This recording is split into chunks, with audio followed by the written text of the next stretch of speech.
Oh, one's behind to your right, Mark.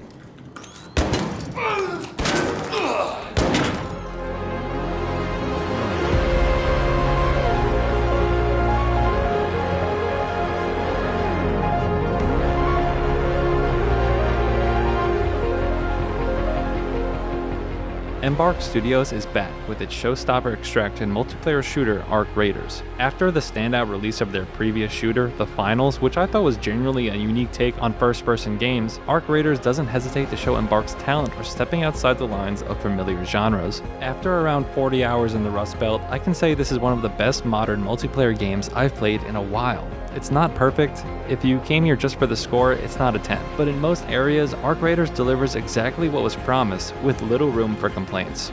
Let's launch into the details.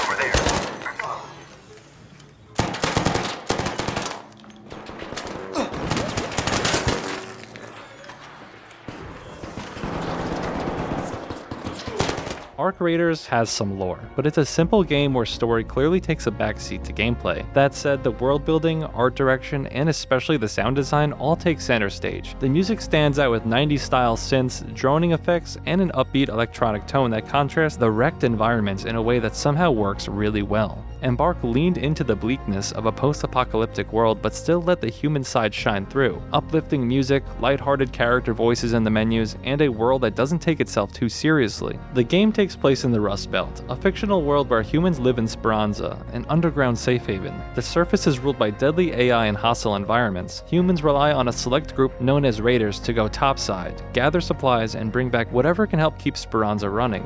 That's where you come in. Embark does a great job tying the lore to the gameplay loop, especially in how it justifies the PvP aspect. If you're new to loot or extraction shooters, Arc Raiders follows the standard flow. Build your loadout in the menus, queue into a match, grab whatever loot you can, survive, and extract to keep your haul and earn XP.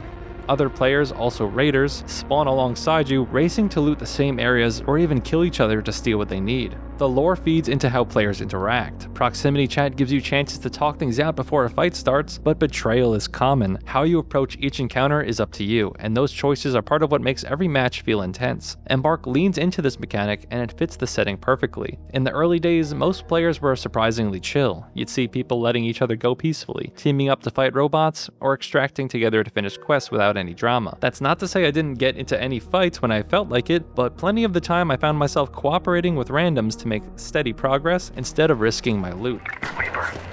I'm gonna throw a heavy grenade at it, so don't get too close once it jumps over.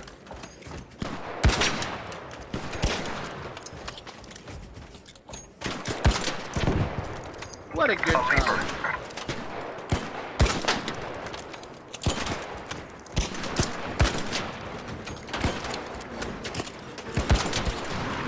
And they say video games cause violence. Hello, Raiders!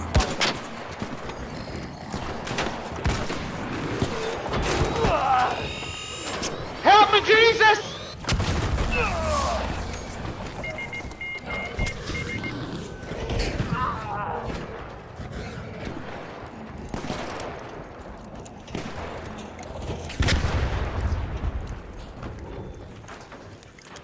Oh no!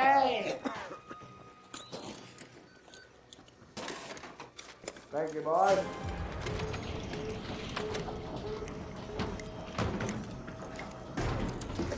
Don't shoot! Come in. Alright. Alright. Turn it down. Show me the moves! After a few days, the vibe changed. Players moved out of the learning phase and into full PvP mode. Some of that was frustration from losing loot. I remember when the Rust Belt felt safe from other raiders, but toward the end of my review period, PvP became more and more common, and I was fine with that. Arc Raiders thrives on unpredictability. One game, everyone's friendly, the next, it's a war zone. The variability reflects how smart the game's design and world building really are. Everything feels like it's part of the bigger picture, and it works. There's a lot to like about Arc Raiders, but this is one area it still stumbles in my opinion, especially when it comes to accessibility. I felt this way even after playing the alpha and beta. Loot and extraction shooters demand dense, detailed menu systems, and Arc Raiders delivers that, for better or worse. Before queuing into a match, you're dropped into Speranza, where you set up your class, recycle or sell loot, craft materials, and prep your gear, healing items, grenades, shields, weapons, and more. The menu is split across several areas. The workshop lets you craft and upgrade, traders help you buy and sell gear, the Raider tab is where you manage your skill tree and customization, then you've got tabs for quests, objectives, and missions where you earn in-game rewards like cosmetics, currency, or cred, which helps you progress through decks. Decks are essentially free battle passes that reward you for completing quests. Before going further, let me call this out.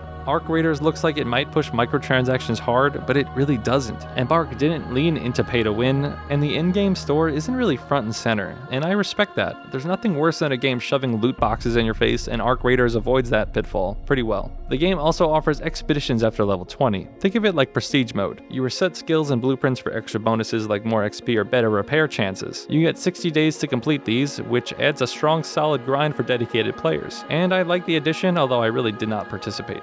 Now for the real issue, the menus are a mess. Sure, the loot visuals are clear and the skill tree is easy enough to grasp, but it took me about 30 hours to stop getting lost in these menus. Buttons are tucked away into awkward corners, many are small with no standout colors or layout logic, and if you're using a controller, it gets even worse. Navigation clearly favors mouse and keyboard. For a game that looks this good, the menus don't take full advantage of the screen space. Larger icons and better layout would go a long way here. Even now, I think it could use more on-screen text or just a general clear visual hierarchy. I got used to it eventually, but it took way too long. This is where Arc Raiders really shines. It works great as a multiplayer game and still holds up solo, though solo play ramps up the tension. When I wasn't playing, I was thinking about it. That's how addictive it felt early on. Players queue into teams of 3 and start on the damn Battlegrounds map. As you play, you unlock others like Buried City, Spaceport, and Blue Gate. Progression feels natural. You learn something new in almost every match, whether it's about loot, movement, or how to avoid danger. The mechanics add just enough depth.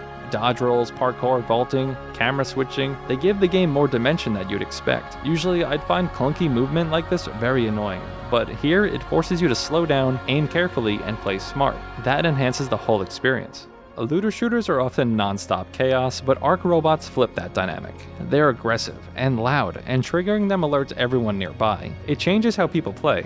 For once, PvP isn't the only thing that matters. Sometimes it's smarter to just stay quiet. It's really refreshing to see a PvP game where the external threats influence player decisions so heavily. The Arc robots aren't just background noise, but they're a core part of the strategy, and they keep the stakes high. Primarily, you're upgrading workbenches by collecting loot, enhancing Scrappy the Chicken for post-match bonuses, and unlocking blueprints to craft better gear. The early game can be tough, fighting over scraps just to make small gains, but once you start stockpiling materials, the gameplay loop gets more focused. Whether you're chasing quests for cred and XP or tracking down crafting parts, things really start to click. Arc Raiders ramps up with you as your level increases, face stronger opponents, and end up queuing with other higher rank raiders. That's when fights over medium and high tier loot zones get really intense. Laying traps, controlling locations, and holding your ground feels satisfying. To shake things up, the game adds timed map events like night raids, electromagnetic storms, and queen harvester events. These mix up pacing and introduce risk versus reward mechanics. They offer better loot but harder enemies and fewer extraction points, which naturally drive PvP encounters. Or you can link up with some randoms and roll through it together.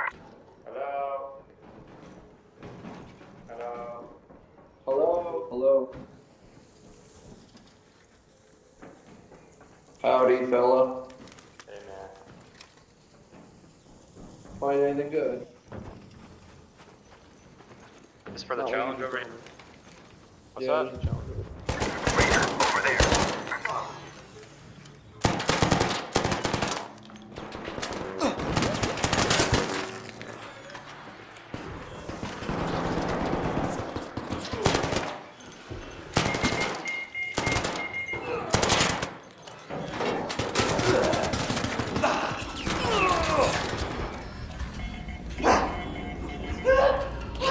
That you have to be level 75 to unlock everything for that outfit.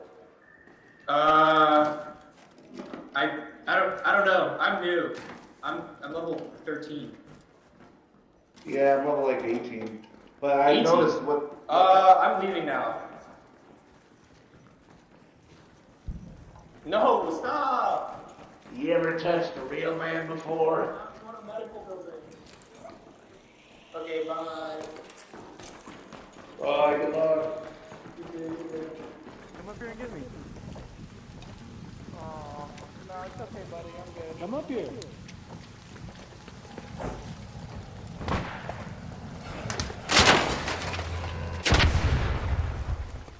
Balance-wise, Arc Raiders does a good job. Queue in with low-tier loot and you'll likely match with similarly geared players. Newer players tend to be more passive and friendly, while higher-ranked ones are more aggressive. If you're in for a calmer experience, stick to basic gear. One weak spot is the quest system. Traders offer tasks like activating beacons, solving puzzles, or eliminating specific enemies. You get XP and consumables, but the quests feel shallow. These missions do offer a break from looting and fighting, and I enjoy that in moderation, but eventually you either outlevel the rewards or stumble into the objectives organically. I found it easier to just play normally and ignore most quests, and getting ambushed mid-quest is just not worth it. If the quest tied into some story or felt meaningful, I'd be more invested, but they feel optional in the worst way. Something to skip without any real consequence. Part of that is because I don't care much about cosmetics or in-game purchases. Quests often reward cred and skins. Cred helps you progress decks and unlock gear, tokens, and cosmetic crates, but you don't need quests to earn cred. But if you're a completionist, you will want to check those boxes each season. The cosmetics themselves are well designed, and it's nice that you can unlock them by playing instead of paying. If you're into customization, you'll probably get more out of the quest system than I did. Since the game is full of AI enemies, I figured it was fitting. But here's the thing, I didn't even notice the use of generative AI voices at first. Embark used them for basic lines like pings and alerts, and without that context, you'd never know. Most of the dialogue sounds like garbled radio chatter, which fits the atmosphere. Other than the repeated trader voices in the menus, it all really blends in. I'm not giving them a free pass for being lazy. Recording a few lines wouldn't be that hard. Still, Arc Raiders doesn't have much voice work overall, so the use of AI feels very minor. It's weird to criticize that choice when it barely affects the experience. If the game were just terrible, maybe I'd care more, but it's just not.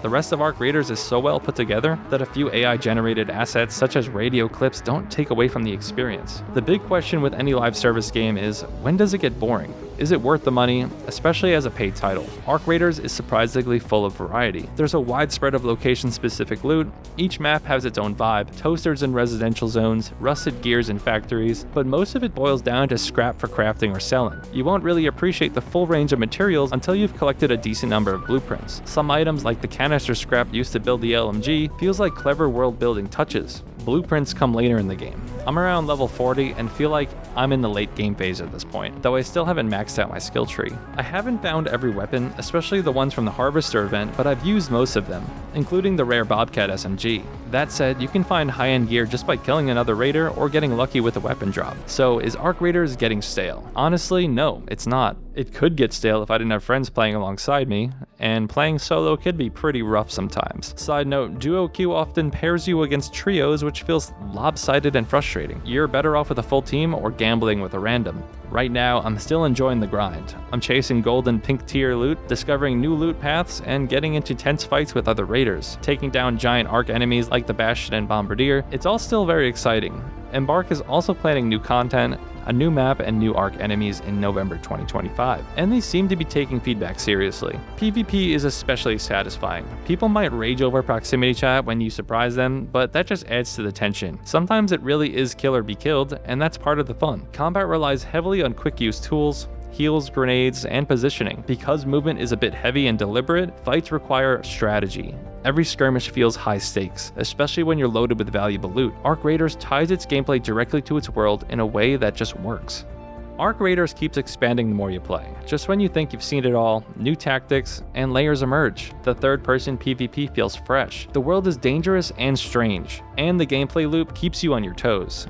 It's not perfect by any means. Some quests are boring, there's barely any story, PvP can be brutal, the learning curve is steep, and for some, it might feel like a chore. But look closer and you'll find a game that's cohesive in design, tone, and systems. Arc Raiders is more than just fun, it's thoughtfully built and tested well. It's definitely frustrating at times, but hey, I keep coming back to it, and that says a lot. Arc Raiders also fits into a growing trend of mid-budget multiplayer games with no campaign. Games like Elden Ring Night Range show that when developers focus on doing one thing well, the result can still be impressive. This is a social game. If you don't have a squad, the motivation to grind might dry up faster. Players can be harsh, and the AI isn't much kinder, but if you stick with it, Arc Raiders has a lot to offer. Noisy Pixel is giving Arc Raiders a 9 out of 10. Thanks for watching. Noisy Pixel is a group of gamers who work hard to deliver news, reviews, previews, and more. Please subscribe to keep up with all of our future content, and don't forget to check out our Patreon at patreon.com/noisypixel to see our monthly gaming magazine. Thanks again, nerds, and I'll see you on the next one.